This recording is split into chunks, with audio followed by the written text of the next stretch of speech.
নমস্কার বন্ধুরা, আজকের আমি সম্পূর্ণ একটা নতুন সুস্বাস্থ্যকর রেসিপি নিয়ে চলে এসেছি। আজকের আমি সেই পুকুরে মাছ দিয়ে আর আমার গাছের করলা দিয়ে একটা রেসিপি বানাবো। তোমরা দেখো আমার গাছের মধ্যে করলা কেমন হয়েছে। এখন গাছগুলো দেখো তোমরা, গাছে প্রচুর ফুল ধরেছে।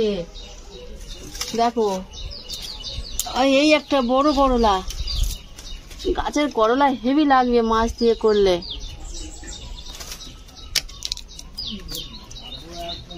শক্ত ডাঁটা, এই একটা করলা, এর ছোট হয়েছে, ছোট্ট ছোট্ট কাঁড়ি হয়েছে। এগুলো বাচ্চা করলা, কি সুন্দর দেখতে। এই একটা ফুল, কত ফুল হয়েছে গাছে।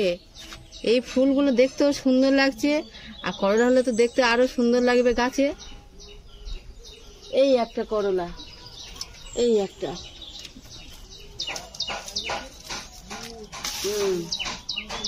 তিনটে হলো গাছের করলা। এগুলো ছোট্ট ভরে গেছে, দেখো ছোট্ট ছোট্ট একদম সুন্দর দেখতে লাগছে। গাছে তিনটে একসাথে একই ডালে হয়েছে। বন্ধুরা এখানে এই দুটো হয়েছে, এই দুটো তুলে নিচ্ছি। এই করলা দিয়ে আর পুকুরে জ্যান্ত মাছ দিয়ে রেসিপি হেভি দুর্দান্ত লাগবে। এখন দেখা হচ্ছে রান্নাঘরে, চলো।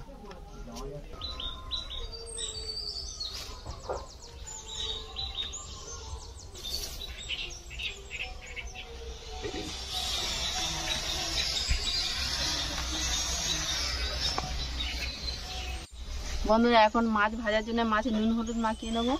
তোমরা দেখো নুন পরিমাণ মতো দিচ্ছি,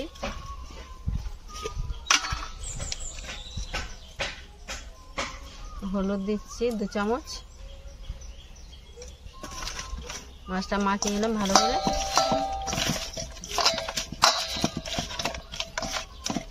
মাছ মাখানো হয়ে গেছে আমার। দেখ কড়াও গরম হয়ে গিয়েছে, কড়াই তেল দিচ্ছি।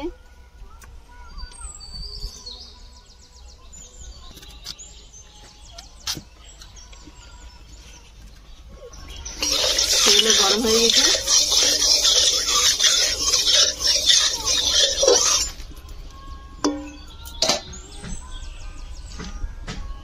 এই মাছ দিয়ে দিলাম।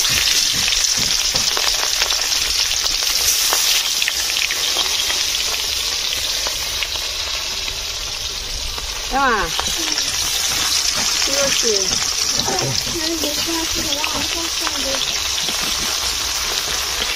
ভালো খাচ্ছে তুমি।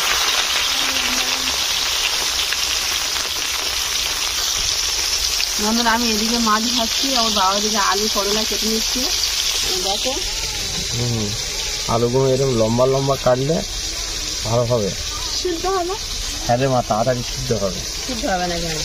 ভালো করে কষতে হবে, কষে কষে তারপরে চলো। মা ভালো করে আলুগুলো ধো। এই করলাগুলো লম্বা করে কাটতে হবে। এদের মধ্যে কত সুন্দর করলা।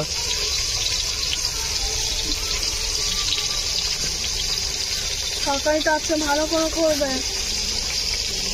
ভালো করে তো করবে, ফ্রাই করে করি।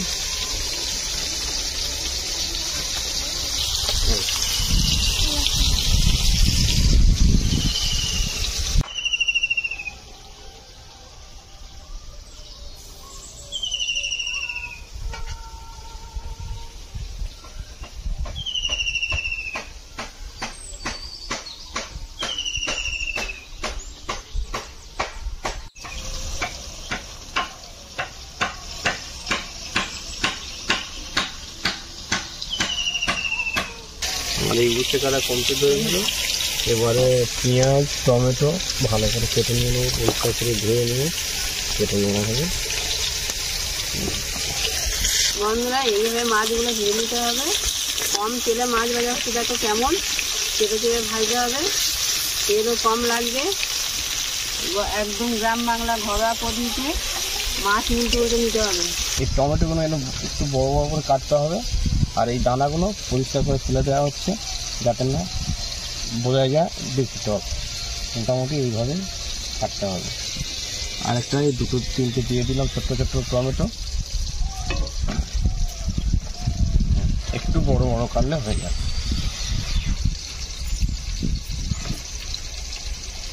আমার কাটা কমপ্লিট হয়ে গেছে। কাঁচা লঙ্কা দাও।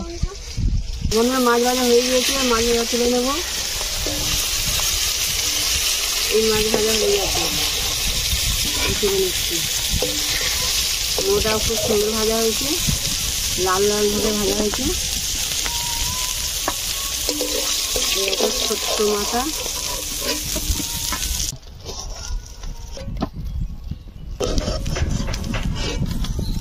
বন্ধুরা মাছ ভাজা আমাদের হয়ে গেছে। এবার আমি তরকারিটা বসাবো, তোমরা দেখো।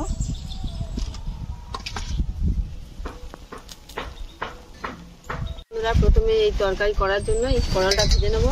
করলটা ভেজে নিলে অন্যরকম একটা স্বাদ আসবে। আর আমরা ভেজে নিচ্ছি, দেখো। আগে ভেজে তুলে নেবো।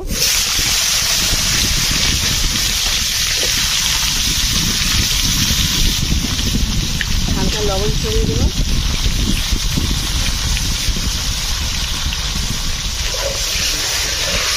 লালভাবে ভেজে নিতে হবে। তরকারিটা খুব সুন্দর সাদানোর জন্য এগুলো কাঁচা হয়ে থাকবে।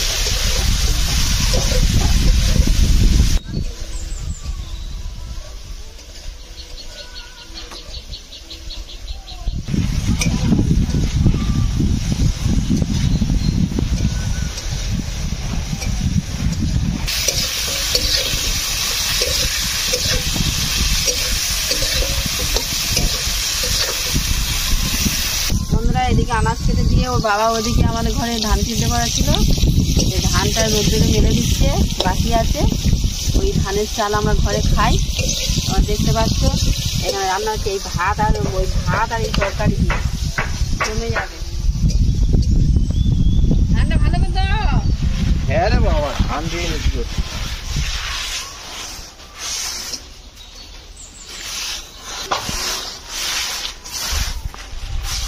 বন্ধুরা, কাদের কাদের বাড়ি থেকে ধান চাষ হয় আপনারা কমেন্ট করে জানাবেন। আর কারা কারা এইভাবেই ধান দিয়ে চাল তৈরি করে নিজেরাই ঘরে চাল তৈরি করে খান, সেই রকম তারা একটু কমেন্ট করে জানাবেন। বন্ধুরা, এটা হলো দুধেশ্বর ধান। দুধেশ্বর ধান একেবারে সব থেকে দামি ধান।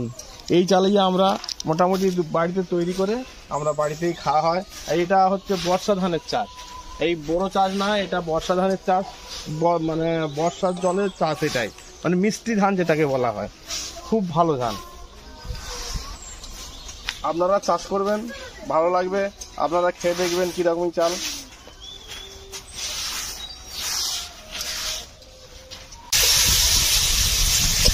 বন্ধুরা আমার এদিকে করলা ভাজা হয়ে গিয়েছে, পুরো লাল হবে ভেজেছি। দেখো এইভাবে ভেজে নিলে একদম তেতো লাগবে না তরকারি। অনেকে তো করলা খেতে চায় না মাছ দিয়ে, কিন্তু ভেজে নিলে একদম তেতো লাগবে না। তোমরাও খেয়ে দেখতে পারো।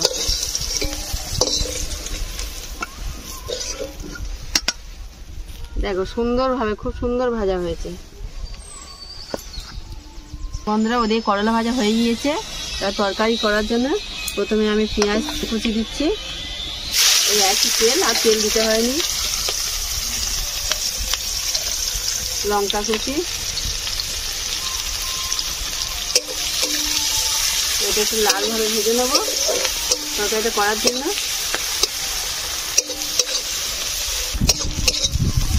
বন্ধুরা আমার পেঁয়াজ ভাজা কমপ্লিট হয়ে গেছে, লাল লালভাবে ভেজে নিয়েছি।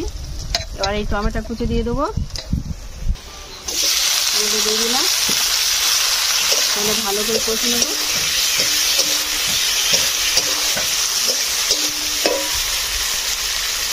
হালকা লবণ দিলাম যাতে টমেটো পেস্ট হয়ে যায়।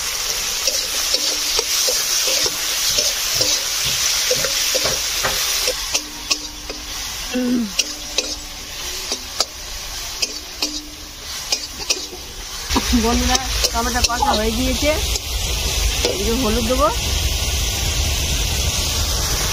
হলুদ দিলাম 2 চামচ।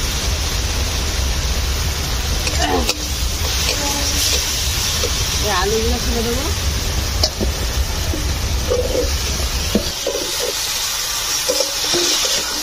ভালো করে কষে নিতে হবে।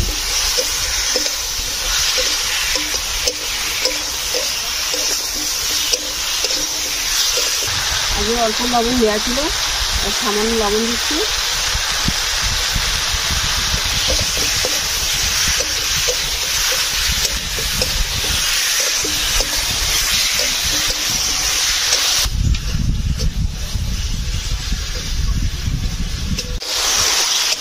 আলু কষা হয়ে গিয়েছে, করলা ভাজা ছিল, ওই আলুর সঙ্গে দিয়ে ভালো করে কষে নিতে হবে,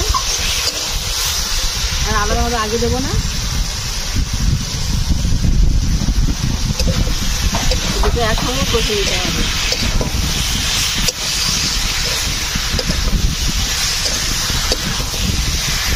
কিছু থাকবে না একদম তরকারিতে। কষা হয়ে গিয়েছে, আর জল দেবো পরিমাণ মতো।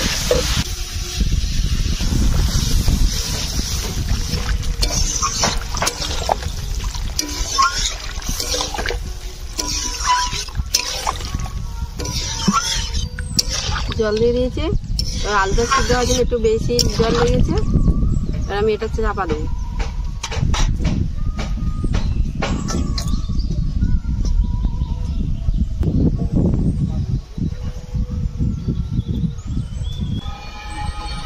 বন্ধুরা, আমার আনাজ সিদ্ধ হয়ে গেছে কি দেখছি, আর ঢাকনাটা খুলে দিচ্ছি।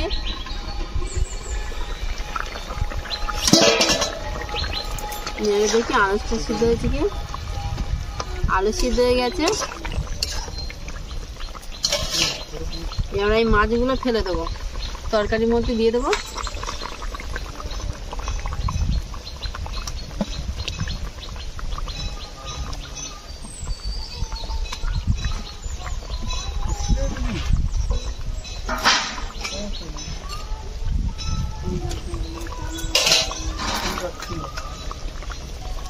গোটা জিরে বাটা ছিল, জিরে বাটা দিয়ে দিচ্ছি।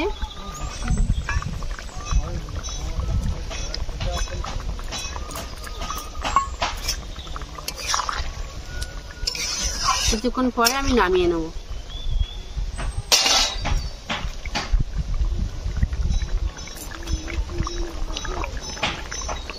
আমার তরকারি হয়ে গেছে, এবার নামিয়ে নেব।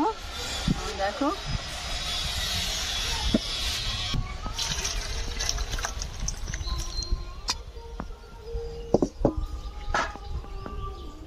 তরকারি পুরো কমপ্লিট, এবার বাচ্চাদের খেতে দেবো আমি।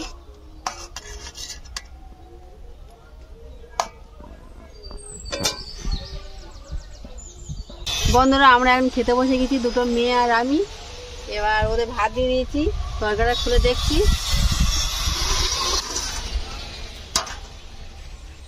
তরকারিটা খুব সুন্দর কালার হয়েছে। এবার তিনজনে খেয়ে দেখি কেমন হয়েছে, খেয়ে দেখি। খুব সুন্দর সেন্টও বাড়াচ্ছে। সেন্ট তো হালকা মাছের তরকারি সেন্ট হবে না? দেখো মাছের মাথাটা খুব বড়, রুই মাছের মাথা। মেয়েটা খাবে।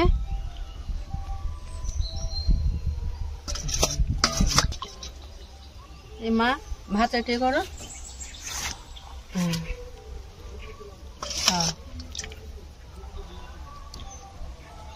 আমিও নিয়ে নিচ্ছি।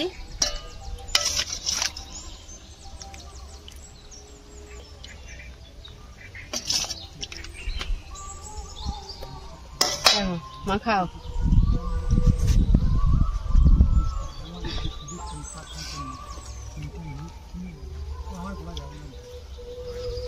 একদম তেতো হয় না। তেতো হয় না? হ্যাঁ বলছি খুব সুন্দর হয়েছে তরকারিটা, একদম। দেখো বন্ধুরা, আমার ছোট মেয়ে উচ্ছে খায় না, আর তো বলছে তেতো হয়নি। তোমরা এইভাবে বাড়িতে করে খেয়ে দেখতে পারো। আমিও খেয়ে দেখি এখন কেমন হয়েছে।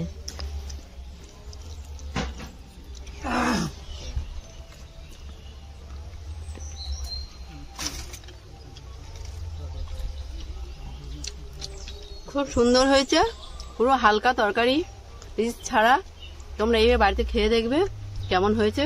ভিডিওটা লাস্ট পর্যন্ত দেখো, আমরা খেতে থাকি। শেয়ার করো প্লিজ, চ্যানেলটাকে সাবস্ক্রাইব করে দিও।